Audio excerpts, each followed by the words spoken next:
more ancient. It's the ocean that surrounded Pangaea 200 million years ago when the continents formed the supercontinent. And the Pacific Ocean is shrinking as we drift closer to Asia. This used to be scary before we made up with Russia. The thought that we were drifting towards Russia every year was scary to some people, but now we don't have a problem with that. Okay. The next one for you then, I believe you. Year, and so I think environmentalism is valuable. I think it goes overboard, and I think many evolutionists are involved in environmentalism as kind of a salve on the conscience for the fact that they don't have the right God to worship.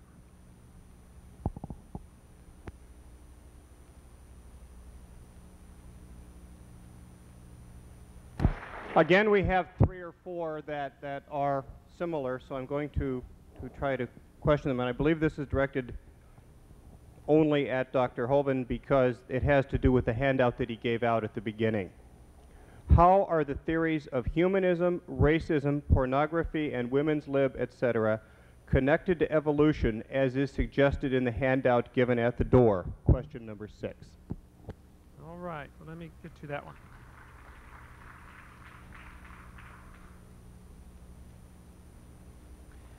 The idea that there is no supreme being, that man is the God of this universe, that we make our own decisions based on what we feel is right and wrong as a human species, the idea that there is no supreme being to be accounted to, has given rise to numbers of offshoot religions. Hitler certainly used evolution to justify his genocide and racism. I have Hitler's list. He had the Jews at the bottom as more ape-like. They hadn't evolved as far. The blacks were next. Hitler hated the blacks. He walked out of the Olympics in 1936 when Jesse Owens won the Olympics, a black man. Racism can certainly be traced to the philosophy that different races of people are superior to other races. Whereas in Christianity, in the Bible, it teaches all nations are of one blood. Acts chapter 17 teaches that very plainly, certainly against racism. Let's see, what you wanted? Communism. Karl Marx, of course, after Darwin's book came out, just rejoiced and said, this is perfect to justify my theories of communism. Karl Marx tried to dedicate his book, Das Kapital, to Charles Darwin. Marx knew full well the importance of evolution on communism, and without evolution, communism would collapse. They have to have evolution to support their theory, their economic theories and political theories of communism. As far as how it ties in with abortion, the ontogeny recapitulates phylogeny. Back to the same question. Is the baby human at the moment of conception? It has 46 chromosomes. It is going to develop into a human without intervention. Would we be upset if a woman killed her baby 6 weeks after it was born? After all, it's her life, it's her body. Doesn't she have choice anymore if it's going to interfere with her lifestyle? Somebody's not thinking on this argument. As far as socialism, the idea that it's man's duty to take from the rich and give to the poor, the Robin Hood philosophy, everybody should work together and we should make people contribute to those who do not work or will not work or cannot work. Socialism ties right in with many of the philosophers of the 1800s who were avid evolutionists, including many in the United States. Which other ones did they ask about on there? Women's lib? Blah, blah, blah, blah. We talk about, oh dear, where is it here? Well, that's okay. Well, I'll read you a similar one also then that had to do with question number 6. No, I'm sorry, I can't really find it. Oh, that's right. It had to do with there was a similar question that I cannot find right now that had something to do with why is it that well, I'm sorry, I'm not going to try to paraphrase something I can't read. Okay. Let me find it.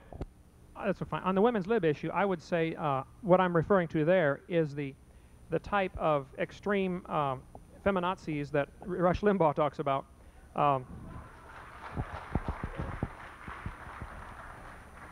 I certainly do not believe that man has the right to carry a club and drag his wife around by the hair, and that is certainly not taught in Scripture. The wife is my wife of nearly 20 years now, is my friend and my companion. We have a wonderful relationship. There is a difference in roles. If I was to ask which is better, a horse or a cow, you can't answer. They're different. I'm sorry. You know, one's not better than the other. Are you going to milk it or ride it? You know, there's a difference. So man and woman are different. According to Scripture, they fill different roles. And there is nothing wrong with that. And the idea of trying to make them equal, of course, physically they're not equal. I mean, ask any biologist or go visit your doctor. There is a difference, you know. In the Army, you test all the women, test all the men. The men are physically stronger. They can do more. They can carry a heavier backpack for longer. And there are emotional differences. And I love all the differences. I think it's great. It's wonderful. And God did a great job. But I'm against the extreme feminazi movement, is the best way to put it. The idea of the women's lib, as in my understanding, that, and I think most women are also against it.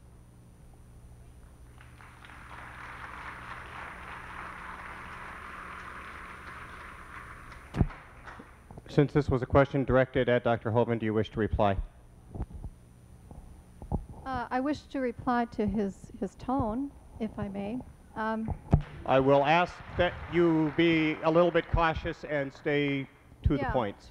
Yes, my point is that, again, I keep my religion separate from my science, but that is not to call me a religious. And my family is deeply religious. We have many ministers amongst us, and I resent the implication that evolution is a godless science. Evolution is a mechanism to explain what we observe.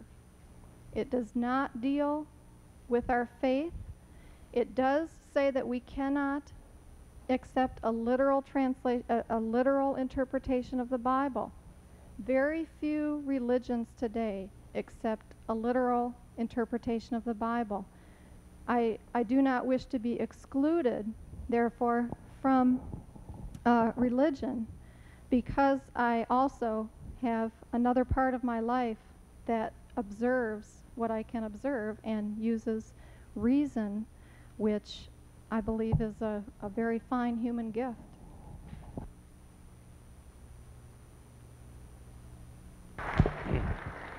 Okay. You're first, I believe, Dr. Richardson. I'm going to go, I believe, through 3 more rounds, and then we'll call it an evening. Annual plants. How many years to produce a seed that will replace the parent plant? And how did the eye become? Did it evolve by a cell committee to an order that effectively sees? I believe these are challenges to some things that may have been said earlier. Annual plants. How many years to produce a seed that will replace the parent plant, according to evolution? An annual plant is a plant that reproduces annually. It produces many seeds on each parent. Those seeds replace the parent. I don't quite know beyond that what the significance of replacing the parent is. Okay, maybe genetically each seed receives half of the parent's genotype, so 2 seeds equals the genotype of the parents. So you're saying 1 generation? Sure. Okay. If you have 100 seeds, you more than replace yourself. So. Okay, well, the second half of that, how did the eye become? Let me phrase that. How did the capital I, capital become?